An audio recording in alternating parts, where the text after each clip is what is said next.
The chandeliers of Ashworth Manor blazed with 1,000 candles, their light cascading across the grand ballroom in waves of gold that caught on silk gowns and glittering jewels, transforming the assembled nobility into a constellation of earthly stars. The autumn air beyond the tall windows held the first bite of approaching winter, but within these walls, the heat of bodies pressed close together, of champagne flowing freely,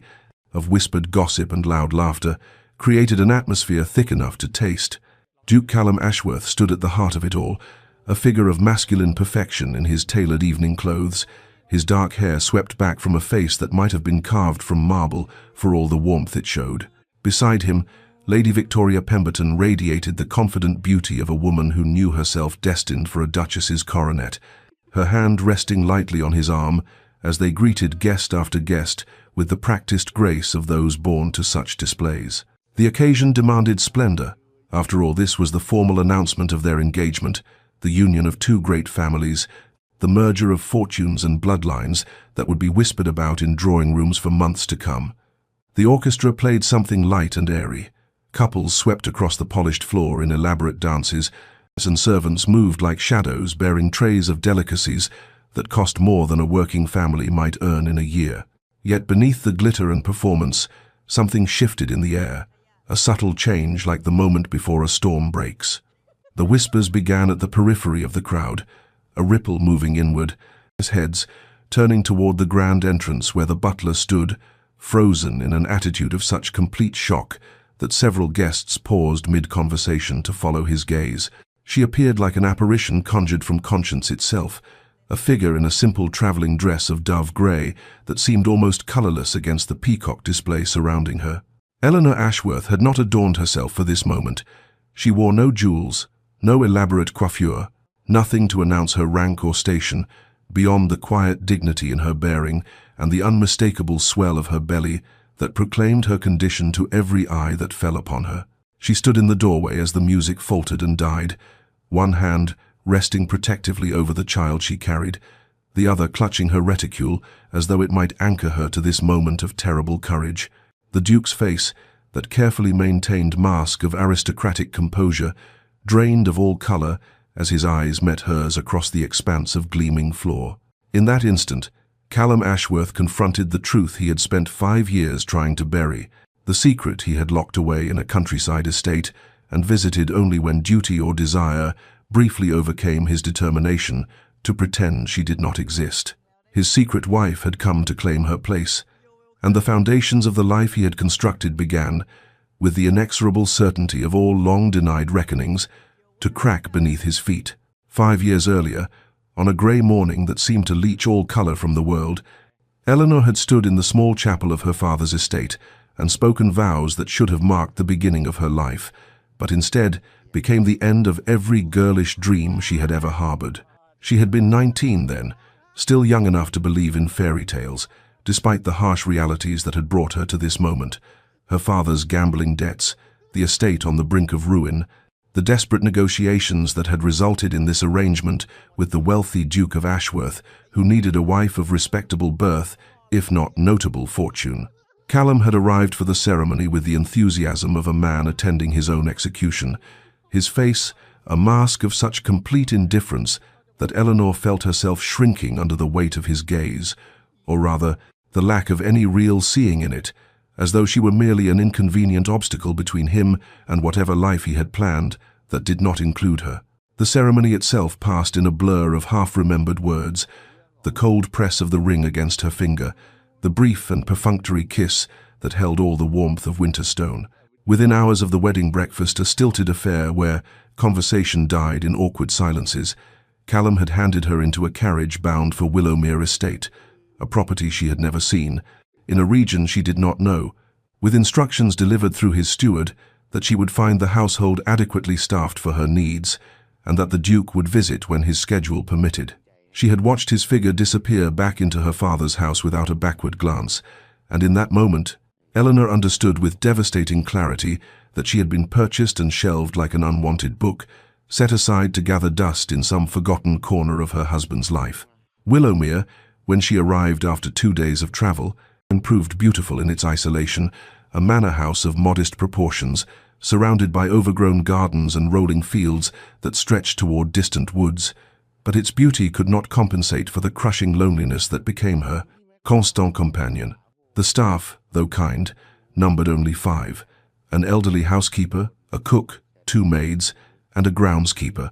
all of whom treated her with a gentle pity that made her want to weep. Callum's visits came rarely, perhaps once every 2 or 3 months, and when he did appear, he remained no more than a night, conducting himself with the cold courtesy one might show a stranger, speaking only when necessary, retiring to separate chambers, and departing before she woke. Eleanor had tried, in those early months, to be the wife she imagined he wanted. She dressed carefully for his visits, ordered special meals, attempted conversation about his life in London and his work in Parliament,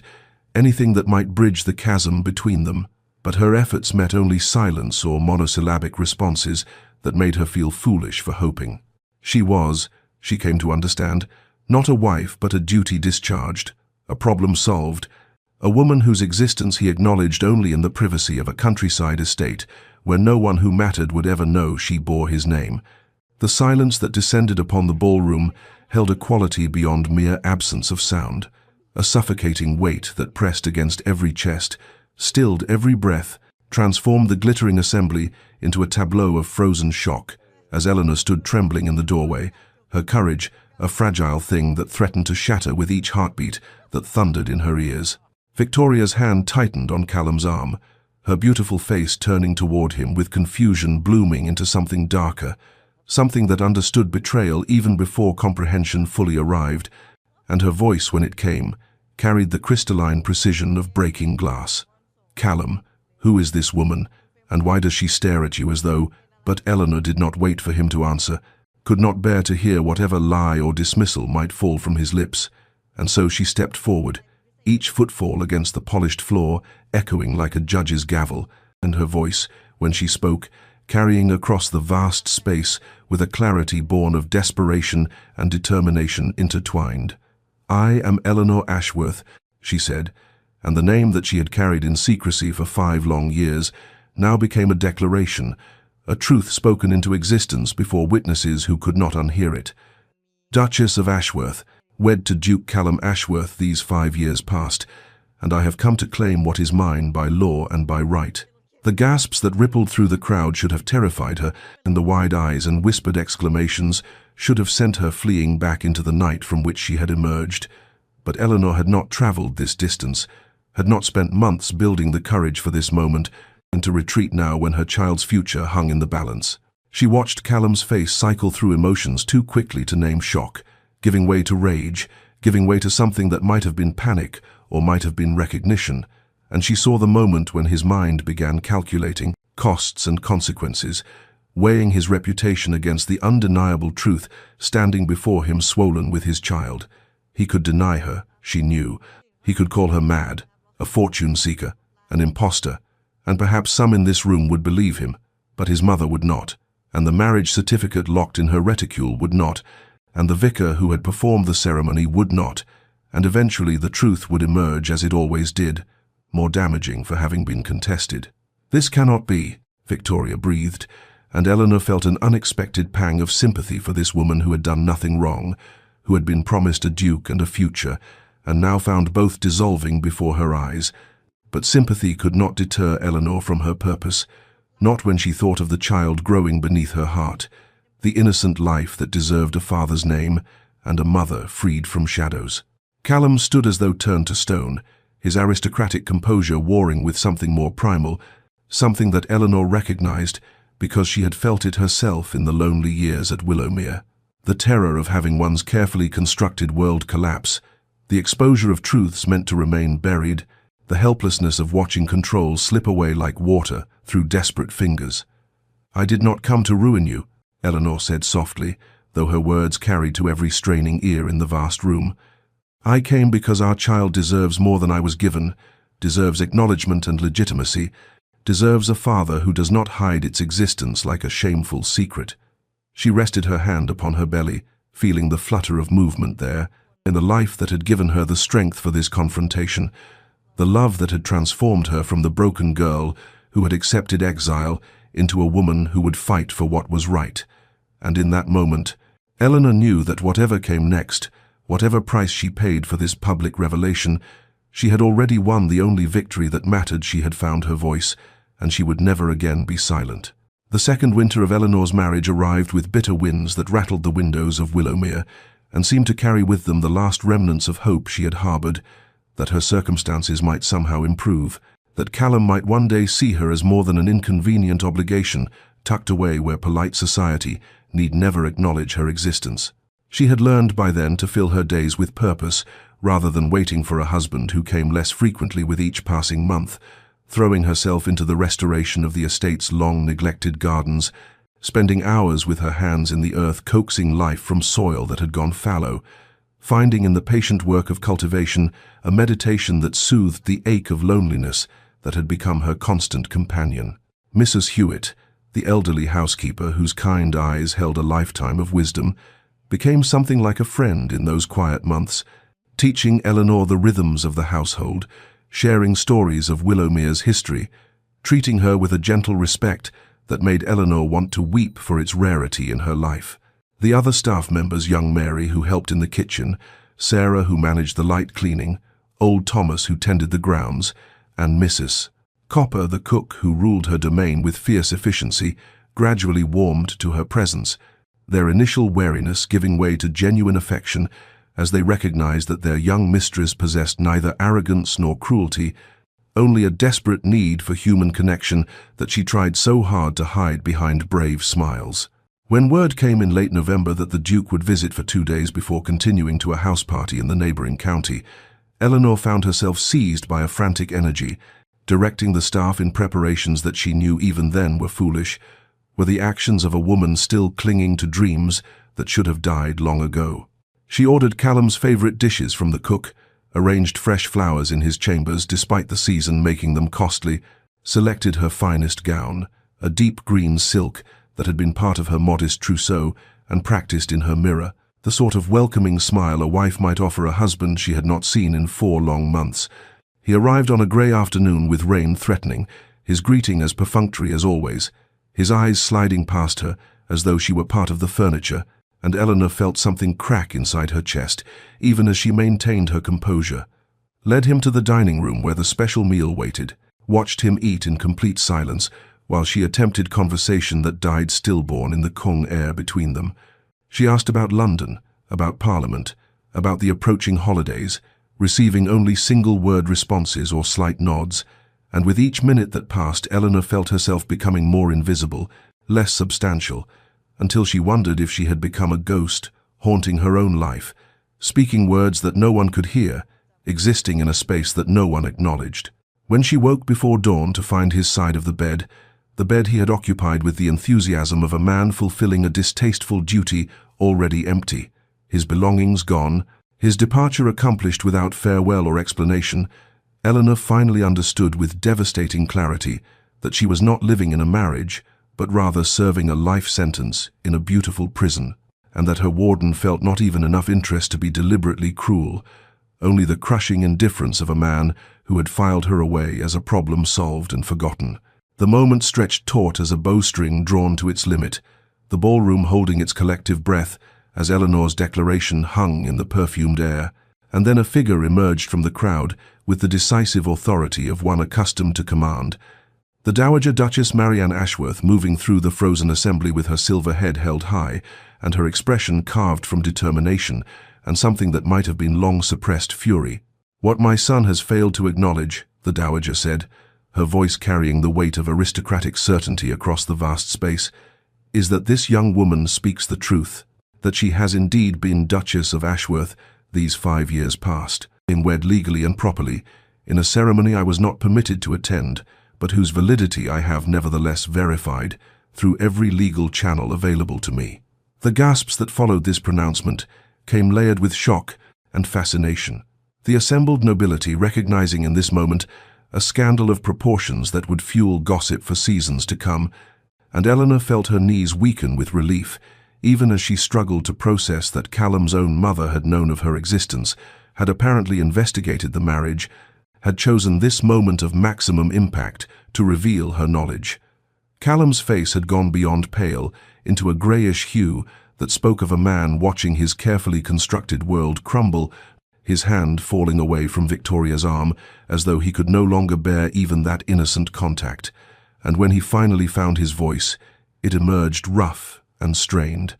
"Mother, what are you? This is not the time or place." But the dowager cut him off with a look that could have frozen summer itself. "On the contrary,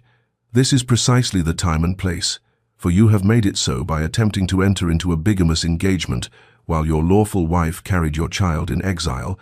the dowager declared, and Eleanor watched the crowd's opinion shifting like sand beneath waves, some faces showing sympathy for Eleanor, while others displayed the eager cruelty of those who delighted in watching the mighty fall, and still others reflected the careful neutrality of people calculating which side would prove most advantageous to support. Victoria, to her eternal credit, drew herself up with a dignity that made Eleanor's heart ache for her, this innocent woman caught in a web not of her making, and she addressed Callum with a voice that trembled only slightly. "I believe, Your Grace, that you owe me the courtesy of an explanation, though I suspect that nothing you say will make this betrayal less complete." And then she turned to Eleanor with eyes that held anger but also a painful understanding, nodding once in acknowledgement, before gathering her skirts and walking from the ballroom with her head high, her mother and sisters hurrying after her, leaving whispers and speculation in their wake. Eleanor felt Callum's hand suddenly grip her elbow, not gently but with a desperate pressure that bordered on pain, and he was steering her toward a side door, his face a mask of barely controlled emotion, and though part of her wanted to resist his high-handed command, another part recognized that they needed privacy for what must come next,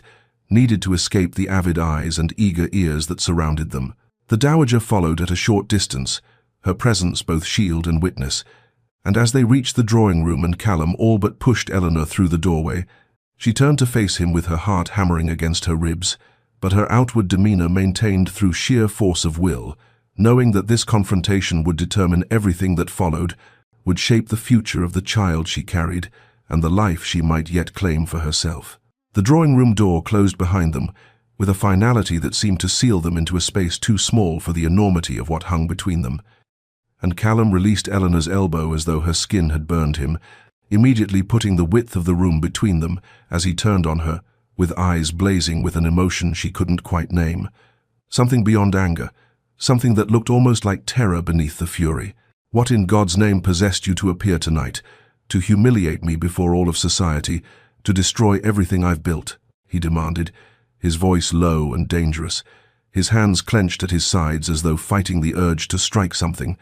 Though Eleanor suspected it was not her, he wanted to hit, but rather the walls that confined him, the circumstances that had shattered his careful control. She stood very still, her hands folded protectively over the swell of her abdomen, and when she spoke, her voice carried a quietness that somehow made it more powerful than any shout could have been. "I came because 3 months ago I discovered I was carrying your child, and I realized that I could not, would not, raise this baby in the shadows where you have kept me. I could not teach our son or daughter to accept a life of shame and secrecy as though they were something to be hidden away like a scandal or a mistake." Callum's face contorted with something between anguish and rage, and he began to pace the room like a caged animal, his words tumbling out in a rush. "You speak of shame? You, who have just destroyed my engagement, ruined my reputation, made me a laughingstock? Do you have any conception of what you've done?" Eleanor felt something cold and hard settle in her chest, a terrible clarity that cut through years of hoping he might one day care, and she replied with devastating calm, "I have given you a choice, Callum, which is more courtesy than you have ever extended to me. In 5 years of marriage, you may acknowledge us, publicly claim me as your wife, and this child as your heir, and we shall find some way to build a life together, or you may grant me a divorce, and we shall both be free, and you to find another suitable bride, and I to raise our child somewhere far from your indifference." The word divorce seemed to strike him like a physical blow, and he stopped his pacing abruptly, staring at her as though she had transformed into someone he had never seen before, and indeed perhaps she had, for the woman who stood before him now bore little resemblance to the frightened girl he had wed and abandoned. "You cannot mean divorce is impossible, the scandal would be—" But Eleanor interrupted him with a bitter laugh that held no humor whatsoever. More scandalous than a duke maintaining a secret wife while courting another, more damaging than the truth that has just been revealed to 300 of your closest peers. Callum had no answer for that. His mouth opening and closing as he struggled with thoughts and feelings he seemed unable to articulate, and watching him, Eleanor felt a strange mixture of pity and resolve, for she could see that he was a man who had never been forced to confront the consequences of his own choices, who had lived his entire life arranging the world to his comfort without regard for those he crushed beneath his decisions,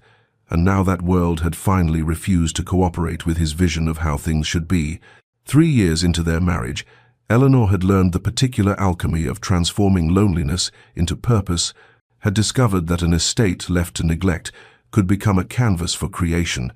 if one possessed sufficient determination and a willingness to dig one's hands into the earth alongside those who worked it, and Willowmere, under her careful stewardship, had begun to bloom in ways that surprised even the long-time staff who had served there through decades of indifferent management. The gardens that had once been overgrown tangles of thornbush and strangling vine now displayed careful arrangements of roses and lavender, hollyhocks and foxglove, each bed planned not merely for beauty, but for the practical provision of cutting flowers for the house and herbs for the still-room, where Eleanor had learned to make remedies and preserves, and the kitchen gardens produced vegetables in such abundance that she had instituted a system of sharing the surplus with the village families, earning their gratitude and loyalty in ways that gold could never purchase. It was on a particularly fine afternoon in late August, with the sun warm on her shoulders and the scent of late-blooming roses heavy in the air, that Eleanor found herself kneeling in the south garden alongside old Thomas, the head groundskeeper who had overcome his initial skepticism about a young duchess who insisted on working beside him to become something approaching a friend. And they were engaged in a battle of wills with a particularly stubborn rosebush that had grown wild and woody, resisting all attempts at civilized pruning. "The thing's got ideas above its station, Your Grace," Thomas observed with the dry humor he'd developed over their years of shared labor. "Thinks it can grow however it pleases, without regard for the order we're trying to establish."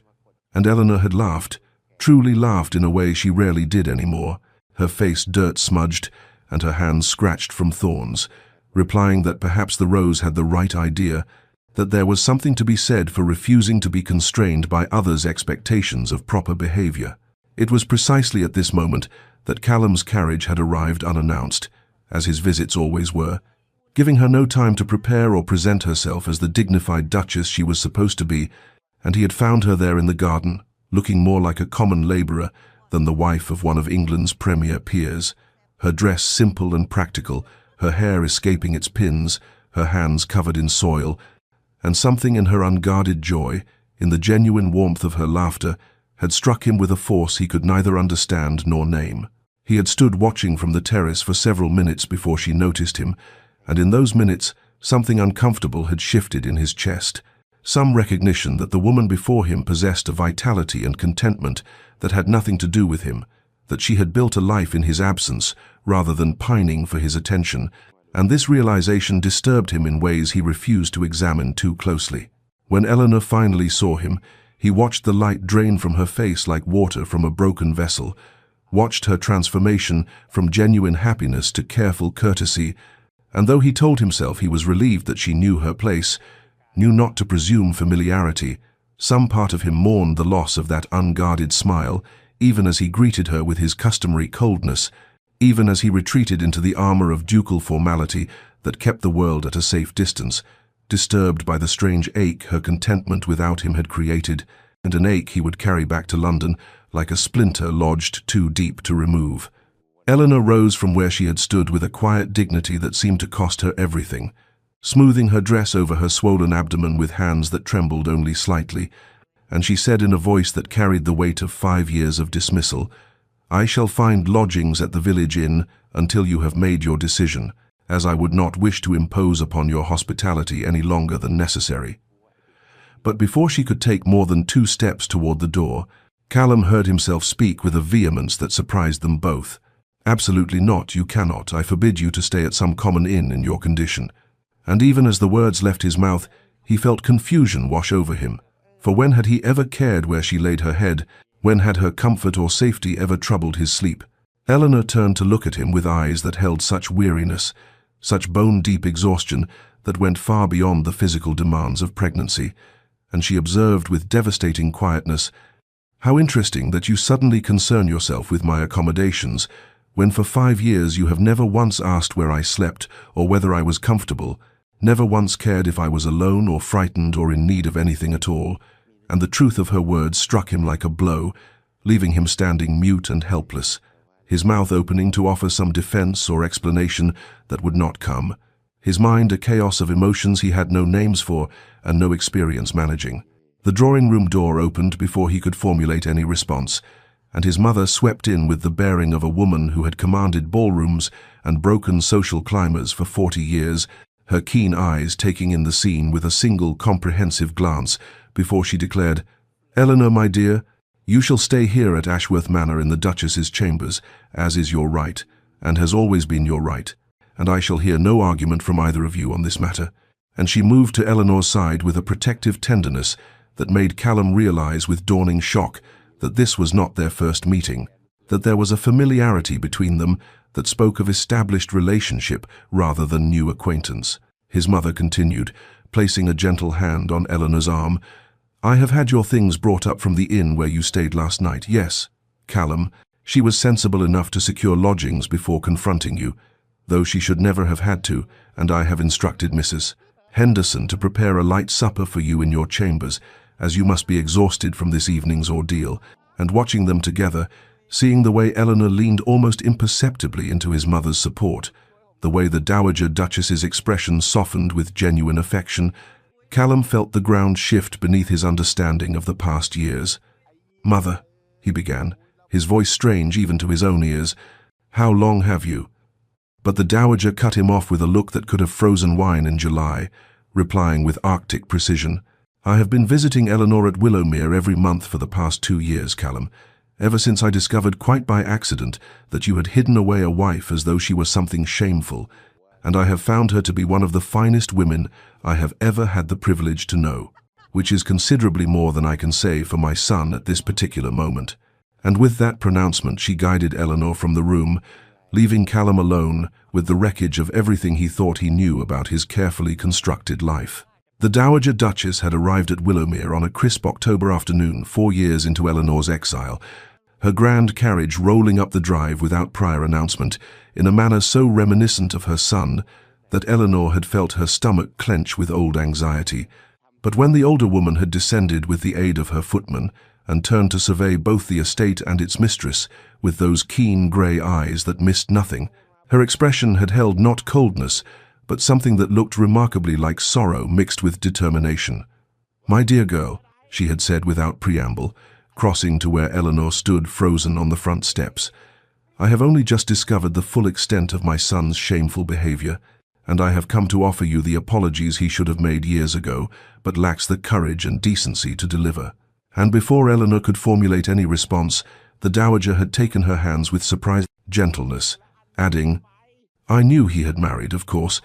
but he led me to believe you preferred the country, that you were content with the arrangement, and it was only when I encountered Mrs. Phillips at a charity function last month, and she mentioned in passing her concern for the young Duchess, languishing alone at Willowmere, that I began to suspect the truth." The weeks that followed had brought a transformation in Eleanor's existence that she had not known possible, for the Dowager Duchess proved to be everything Eleanor's own mother might have been had she lived past Eleanor's 10th year, warm and fierce, and possessed of a wit sharp enough to cut through pretension, while somehow never wounding those who did not deserve wounding. They had taken tea together that first afternoon in Eleanor's modest sitting room, and the older woman had looked around at the simple furnishings, the mended curtains, the obvious economy of the household,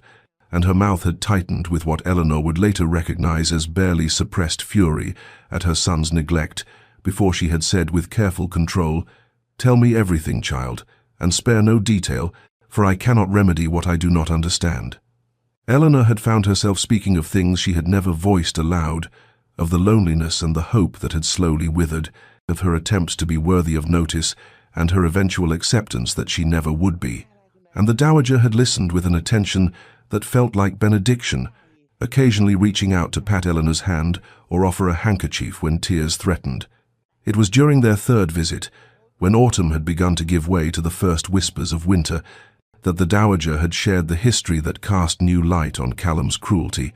explaining how his father, the old duke, had been a man of rigid coldness who believed emotion was weakness, how Callum's beloved younger sister had died of fever when Callum was 12, and the boy had been forbidden to grieve openly, had learned to bury everything tender beneath layers of ice and duty. "I do not tell you this to excuse him," the dowager had said with careful emphasis, her eyes holding Eleanor's with an intensity that demanded understanding.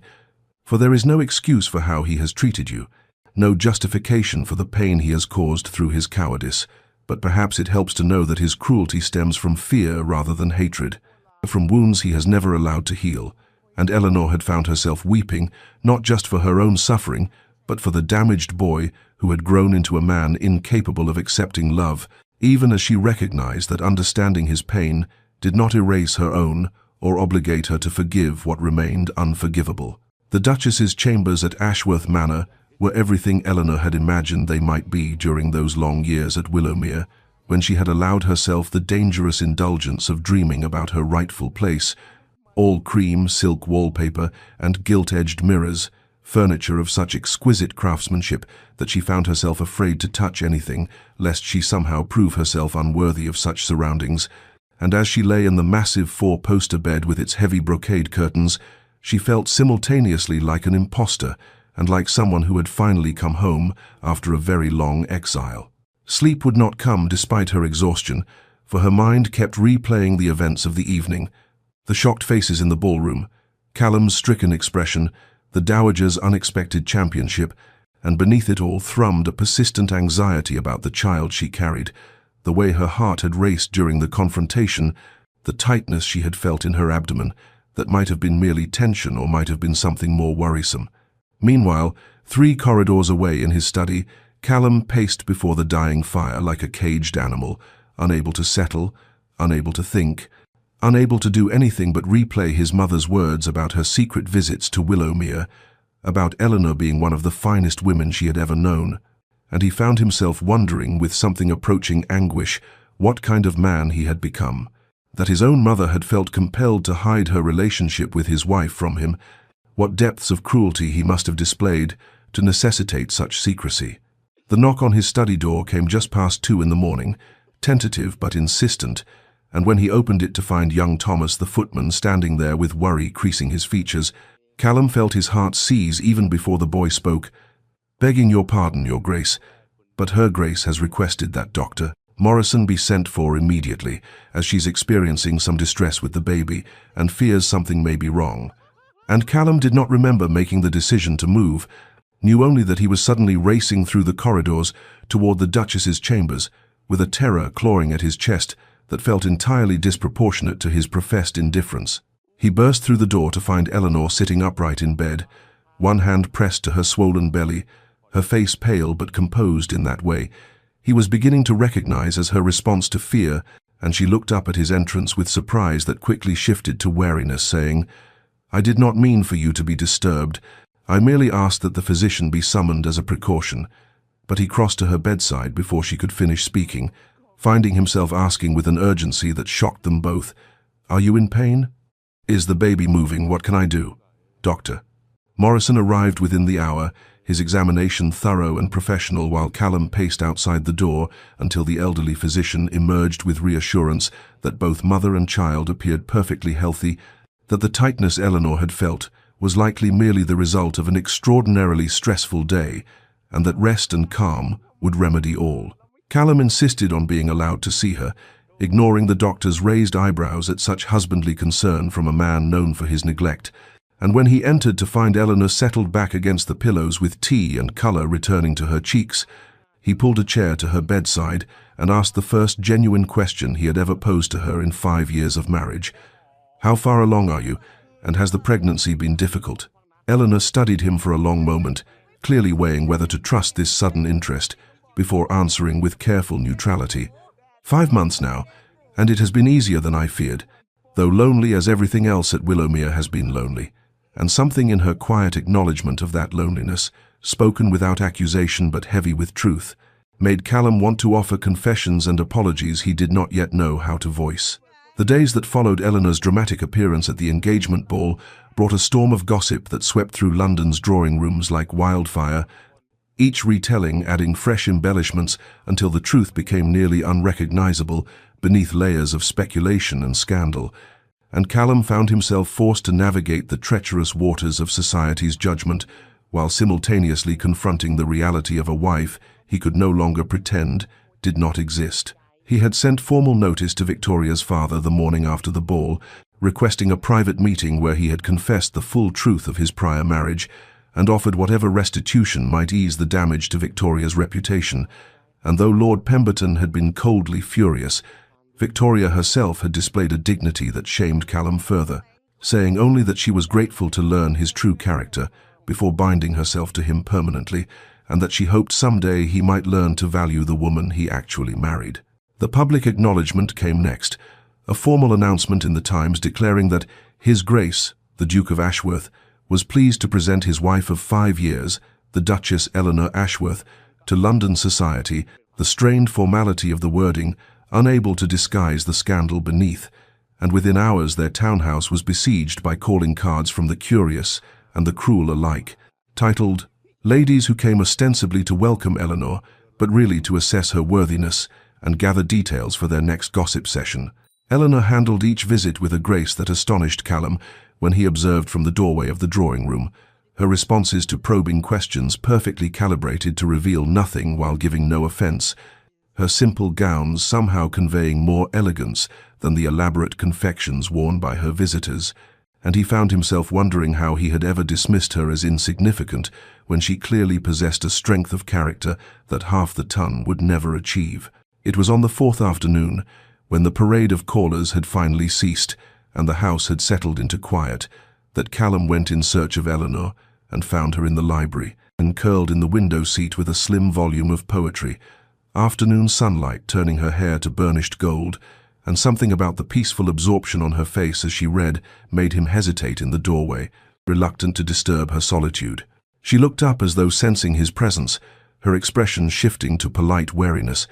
and he found himself crossing to see what she was reading, the words leaving his mouth before he could consider them. "Coleridge, I see, though not the rhyme of the Ancient Mariner that everyone knows but the earlier work, the conversation poems." And her eyes widened with surprise as she responded, "You know his work beyond the famous pieces." They fell into discussion as naturally as breathing, debating the merits of Frost at Midnight versus This Lime Tree Bower, My Prison, discovering a shared appreciation for the way Coleridge captured the intersection of nature and human consciousness, and for the first time since their wedding 5 years prior, Callum forgot to maintain his careful distance, forgot to guard against connection, found himself simply talking with another person who understood the subtle beauty of words, arranged just so. The hour grew late around them as they moved from Coleridge to Wordsworth to the lesser-known metaphysical poets, Eleanor's face animated in a way he had never seen, her intelligence evident in every observation,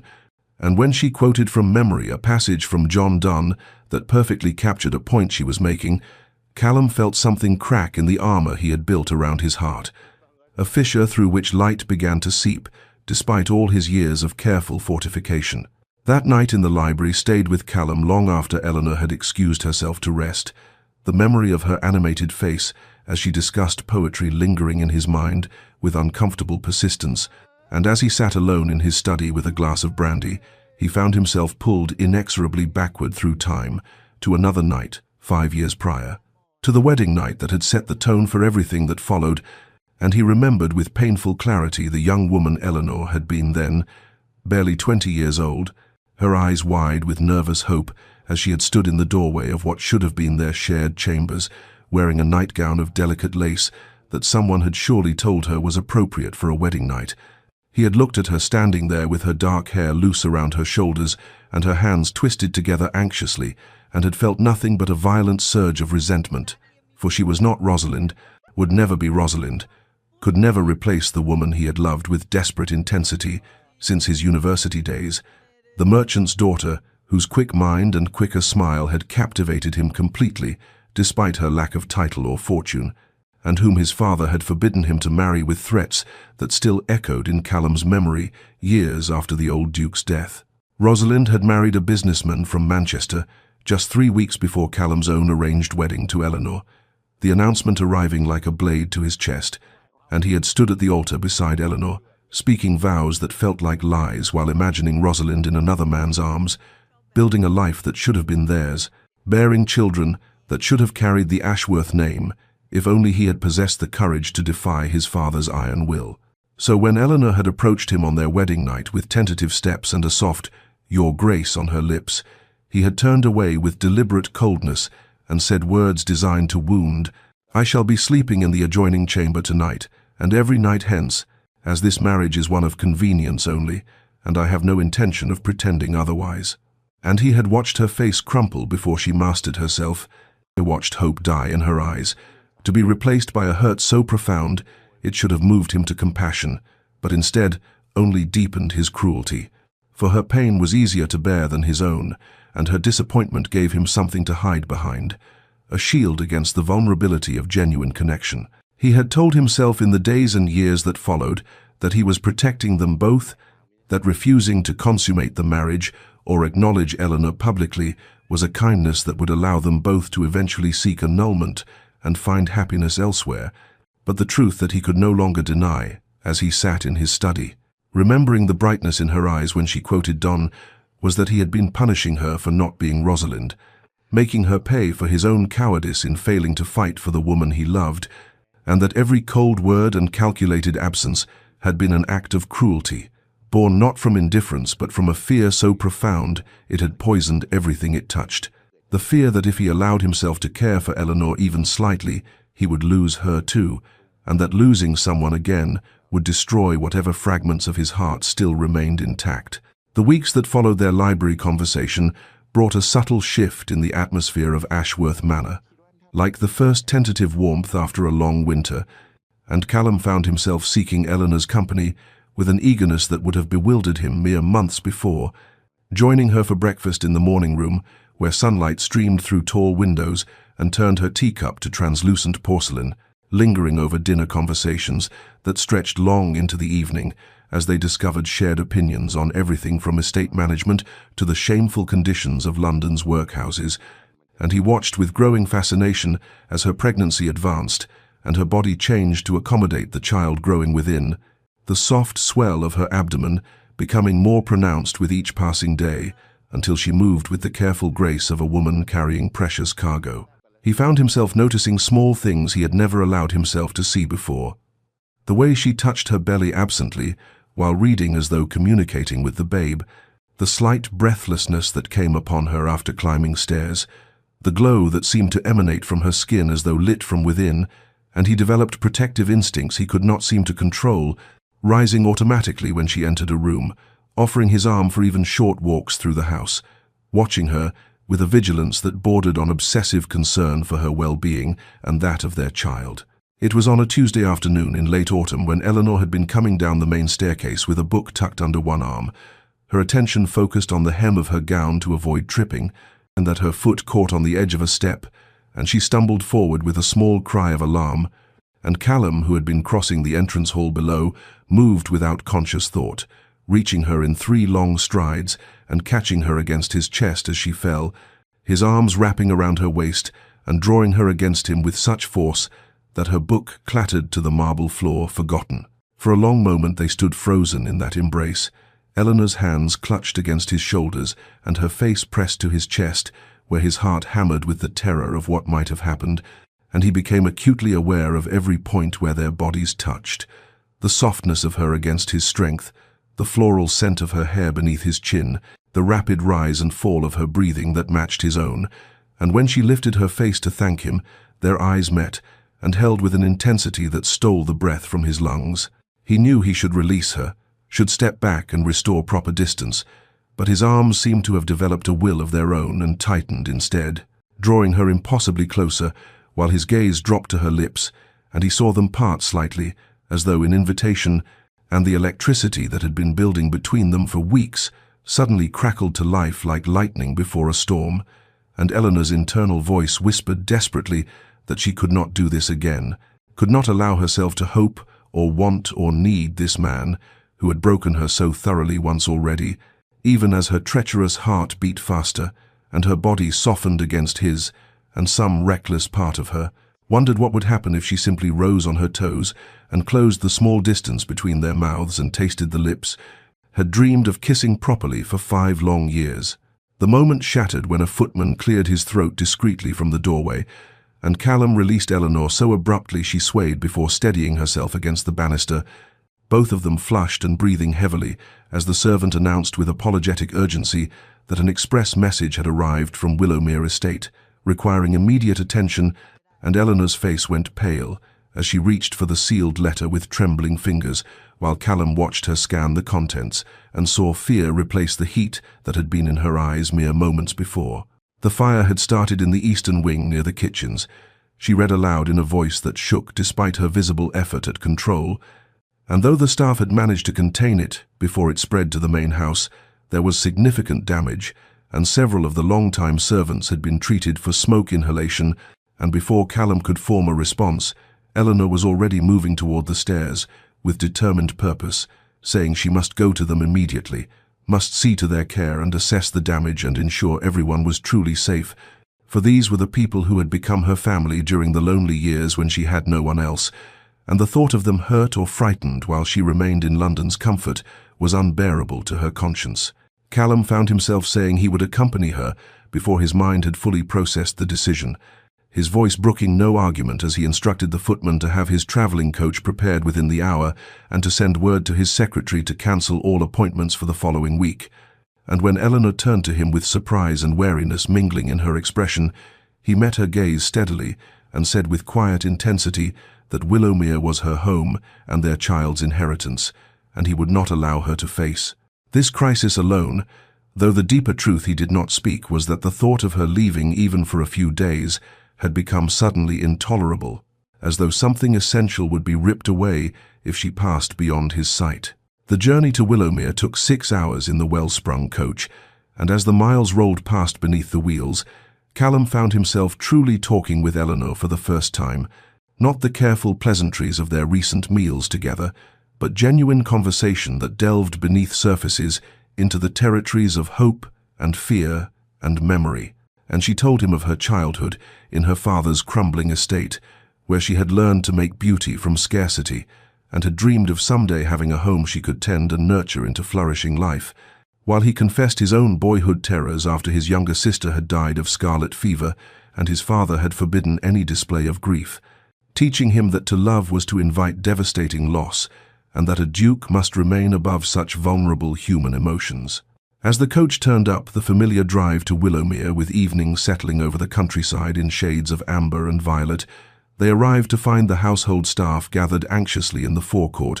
and Callum watched Eleanor transform before his eyes as she climbed from the coach and immediately moved among them with gentle questions and reassuring touches, learning each person's condition and offering comfort with such natural grace that he finally understood completely what he had been too blind and too damaged to see before, that this woman possessed a strength born not from hardness, but from an inexhaustible capacity for care,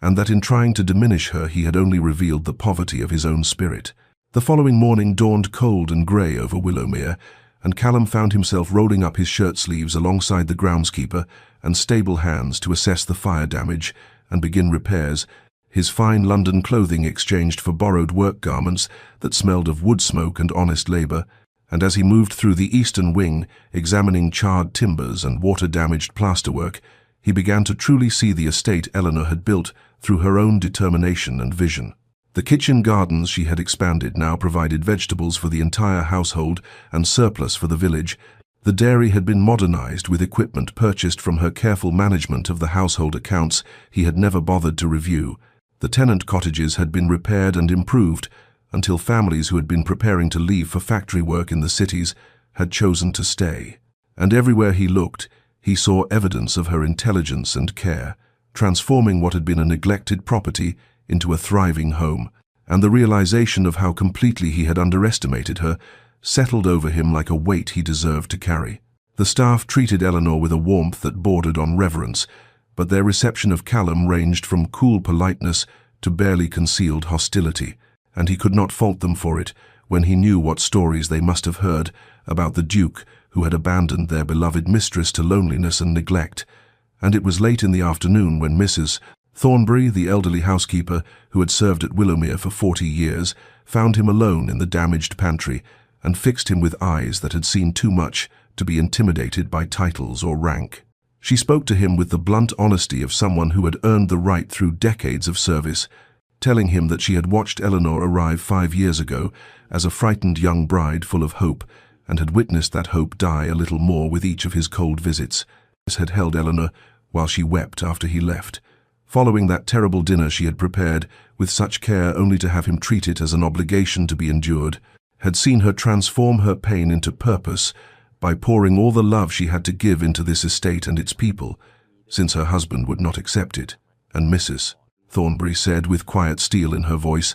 that Eleanor deserved a man who recognized her worth, and if the Duke could not be that man, then he should have the decency to let her go, rather than continue to break her spirit with his indifference. The words struck Callum like physical blows, and he found himself unable to offer any defense because there was none, and he thanked Mrs. Thornbury for her honesty with a humility he had never shown before, and spent the remainder of the day in silent reflection on the magnitude of his failures, until evening fell, and he found Eleanor in her private sitting room in the undamaged western wing, a simple space filled with books and pressed flowers and watercolor paintings she had created during the lonely years, and he asked with a vulnerability that felt like tearing open his chest whether she would allow him to speak truly for once in their marriage. And when she nodded with cautious eyes, he began to apologize, not with excuses or justifications, but with raw acknowledgement of every way he had wronged her, explaining the cowardice and fear that had driven his cruelty, but making clear that understanding his motives did not excuse the damage he had caused. And as the words poured from him like poison finally being drawn from a wound, he felt something shift in the foundations of who he had allowed himself to become. Eleanor sat very still in the worn armchair she had claimed as her own during the lonely years, her hands folded over the swell of their child, as she listened to Callum's confession with an expression that revealed nothing of the storm within her heart. And when he finally fell silent with his carefully constructed defenses lying shattered at his feet, she drew a slow breath and spoke with the measured deliberation of someone who had learned through hard necessity to weigh each word before releasing it into the world. She told him that she understood pain and fear, that she could comprehend intellectually how the loss of his sister and his father's cruel lessons had taught him to equate love with suffering and vulnerability with weakness. But understanding the origins of his behavior did not erase the years she had spent waiting for a kind word that never came, or the nights she had cried herself to sleep, wondering what fundamental flaw in her character had made her unworthy of even basic consideration, and her voice remained steady, though tears had begun to slip down her cheeks as she said that his pain, however real and however tragic, had not given him the right to inflict equivalent pain upon someone who had done nothing to deserve it, except agree to marry him when her family's desperation left her no other choice. Callum flinched as though struck but did not interrupt, and Eleanor continued with a raw honesty that felt like excavating her own grave, confessing that the deepest cut had not been his absence or his coldness, but the realization that he had not even cared enough to hate her, that she had been simply nothing to him, less than nothing, a burden to be hidden away and forgotten, except when duty briefly required his attention, and she had loved him desperately at first, with all the foolish hope of a young bride who believed that patience and devotion might eventually soften his heart, only to watch that love slowly starve and wither until she had been forced to kill it deliberately, like putting down a suffering animal, because letting it linger was destroying her spirit and her sanity. She paused then, wiping her eyes with trembling fingers, and Callum spoke into the silence with a voice rough with self-loathing to say that watching her strength these past weeks, seeing the estate she had built, and the people whose lives she had improved, and the grace with which she had faced society's judgment, had forced him to confront the cowardice he had dressed up as self-protection, that he had told himself he was guarding his heart, when in truth he had been nurturing his wounds and using them as excuse to remain safely numb. But seeing her thrive without him had shattered the comfortable lie that his isolation was necessary or noble, because it revealed that what he had really feared was not loss, but the terrifying vulnerability of being truly known and potentially found wanting. The candles burned low in their holders as they sat in that simple room, speaking truths that should have been shared years before. And when Eleanor finally whispered that she had loved him once, but had been forced to let that love die in order to survive, Callum felt something crack open in his chest that had been sealed shut since childhood, and he asked with desperate need to know whether love once dead could ever be resurrected, or if he had destroyed beyond all repair the one thing he was finally ready to cherish. Eleanor sat in the flickering candlelight and looked at this man who had caused her such profound pain, seeing for the first time not the cold duke who had hidden her away, but a damaged soul who had mistaken self-protection for strength.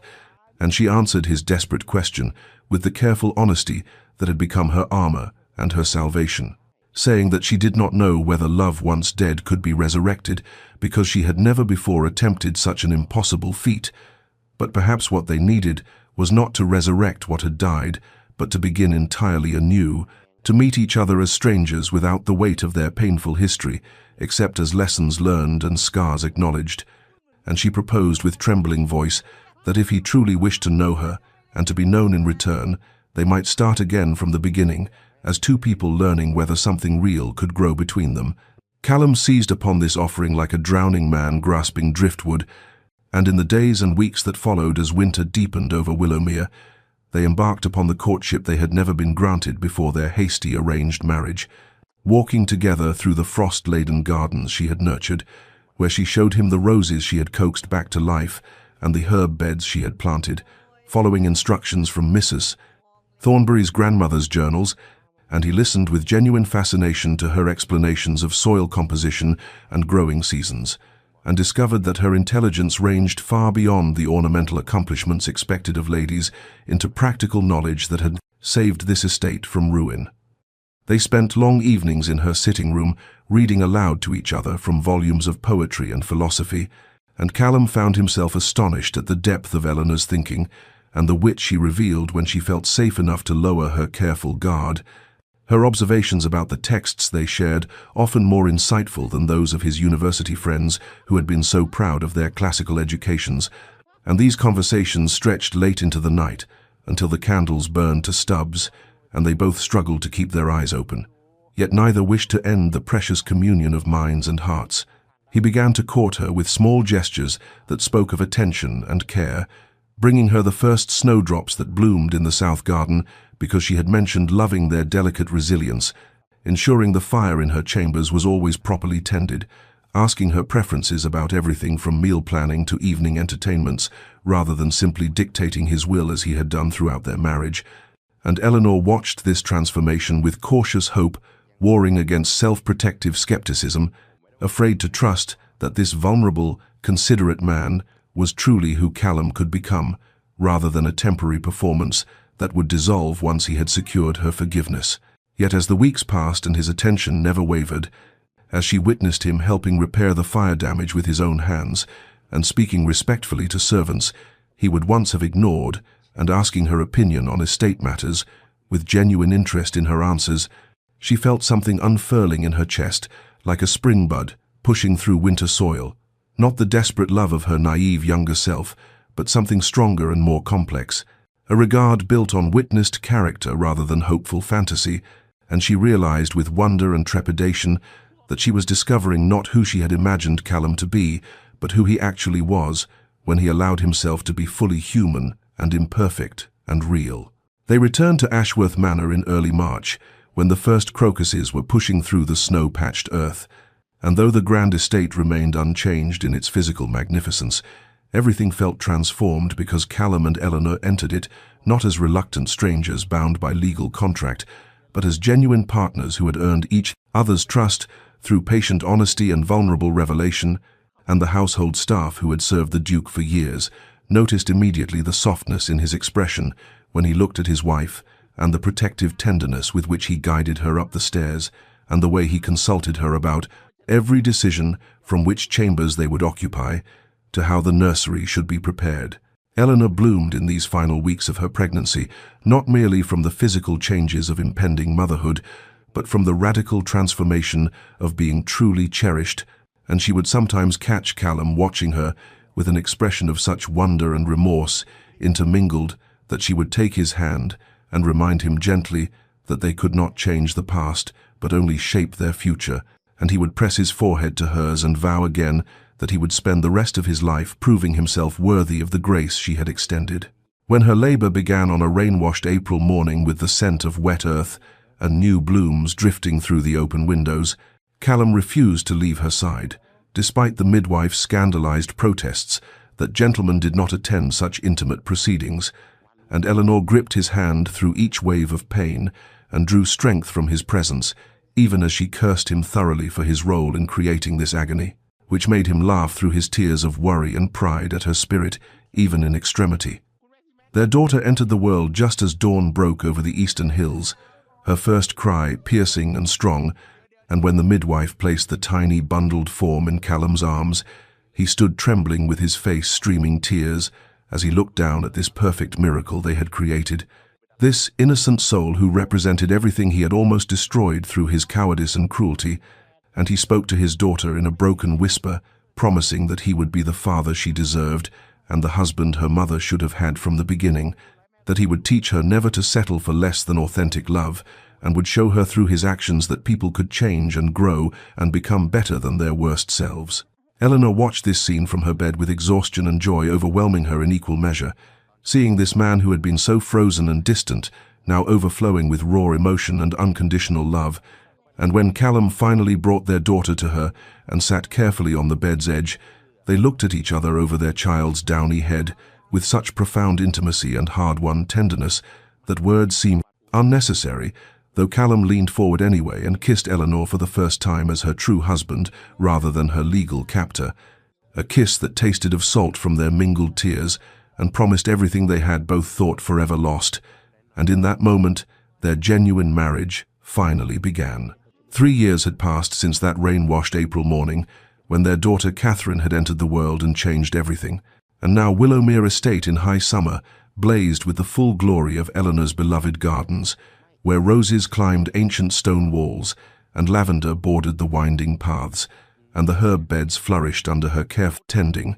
And it was here in this place that had once been her exile but had become her sanctuary, that the Duke and Duchess of Ashworth had chosen to make their primary home, visiting London only when business demanded, and returning always with relief to the peace and beauty of the countryside. Eleanor sat on a blanket spread beneath the old oak tree,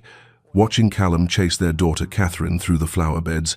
the child's delighted shrieks piercing the warm afternoon air as her father caught her up and swung her high, while pretending to be some fearsome dragon she must escape. And Eleanor's hand rested on the blanket beside her, where their infant son Thomas slept in his basket, with his tiny fist curled against his cheek, in an expression of perfect contentment,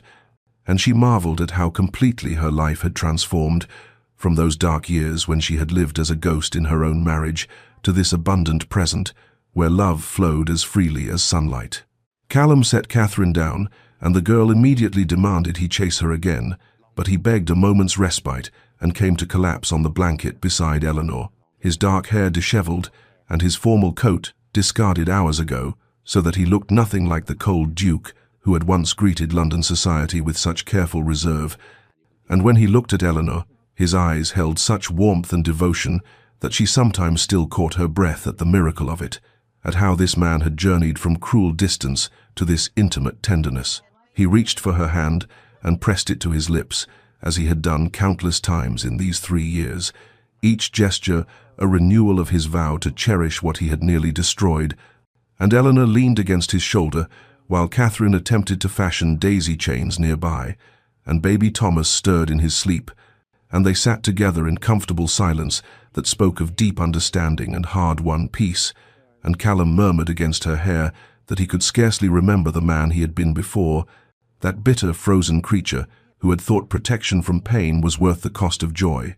And Eleanor reminded him gently that they must remember, because the scars of their past had shaped them both into who they were now, stronger and wiser, and capable of appreciating the precious gift of genuine love, because they knew intimately the agony of its absence. The afternoon sun slanted golden through the oak leaves, casting dappled patterns across their family tableau, and Catherine brought her completed daisy chain to crown her mother as queen of the garden, and Callum lifted his son from the basket to hold against his chest, and Eleanor looked at her husband and children and the beautiful estate she had built through lonely years, and thought that suffering, when it leads to transformation and healing, becomes not a tragedy to forget, but a foundation upon which to build something extraordinary. And she was grateful for every moment of her journey, because it had brought her here to this perfect afternoon, where love was no longer a distant dream, but the very air they breathed. Dear listener, perhaps you have journeyed with Eleanor and Callum through their story of pain, transformed into healing, and recognized in their struggles something of your own heart's landscape. For the truth we must acknowledge is that the greatest love stories are not those that begin with effortless joy, but rather those that are forged through the fire of genuine suffering and emerge tempered into something stronger and more precious than what came before. And Eleanor's courage to stand in that ballroom despite her fear, and Callum's difficult journey from self-protective cruelty to vulnerable authenticity, teaches us that transformation is always possible, though never easy. That it requires from both parties the willingness to be honest about pain inflicted and received, the humility to acknowledge wrongdoing without defensiveness, the strength to demand better treatment while extending grace for genuine change, and the patience to allow healing to unfold in its own necessary time, rather than rushing toward reconciliation before its foundation has been properly laid. We must remember that Eleanor did not simply forgive Callum's years of neglect and emotional abandonment because he suddenly showed interest, but rather she held him accountable, demanded he prove through sustained action rather than temporary words that his transformation was real, and protected her own heart carefully while remaining open to the possibility that people can indeed change when they choose to face their fears and do the difficult work of becoming better versions of themselves. This balance between self-protection and openness to growth is perhaps one of the most challenging aspects of human relationships, knowing when to extend another chance and when to walk away, understanding that while some people are worth the patience and pain of waiting for their transformation, we must also value ourselves enough to refuse to remain in situations where we are diminished or denied the basic respect and love we deserve as human beings worthy of genuine connection. Eleanor's story reminds us that sometimes the strongest thing we can do is demand to be seen, to refuse to live in shadows, even when revelation means risking everything, and that speaking our truth with courage can catalyze change in ways that silent suffering never will. If you find yourself in a relationship where you are hidden or diminished or treated as less than you are, may you find Eleanor's courage to stand in your truth, and if you recognize in yourself some of Callum's patterns of self-protective distance and emotional cruelty born from past pain, may you find his willingness to face your fears and choose vulnerability over safety, and to risk your heart rather than protect it at the cost of authentic connection. May you know that healing is possible, that happy endings can be earned through honest effort and mutual respect, that the scars of our past can become the foundation for something beautiful if we allow them to teach us wisdom and compassion rather than bitterness and fear. May you find love that sees you fully, challenges you gently, and chooses you consistently, and may you offer the same in return. May your nights be filled with peace and your heart with hope, and may you remember that your story is still being written and transformation is always possible. If this tale has touched your heart, consider subscribing to our channel and sharing these stories with others who might need the reminder that even the deepest pain can lead to profound joy. When we choose courage over comfort and growth over stagnation, and until we meet again in the next story, may you rest well.